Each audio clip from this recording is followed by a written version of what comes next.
के सूखल बाके आरी हो रजौले चला कुदारी। मुखिया के सूखल बाके आरी हो रजौले चला कुदारी। सास घरवा होइले ना ससुर घरवा होइले ना, के करा से करब पटीदारी हो रजौले चला कुदारी।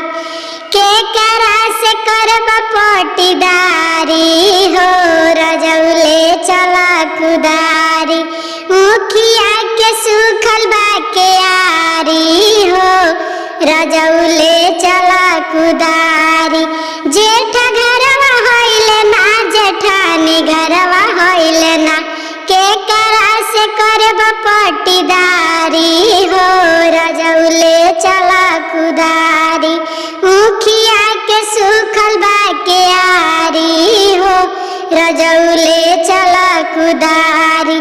देवर घर होइले ना ननद घर होइले ना, देवर घर होइले ना ननद घर होइले ना, के करा से करब पटीदारी हो रजौले चला कुदारी। मुखिया के सूखल बाके आरी हो रजौले चला कुदारी। मुखिया के सूखल बाके आरी हो रजौले चला कुदारी।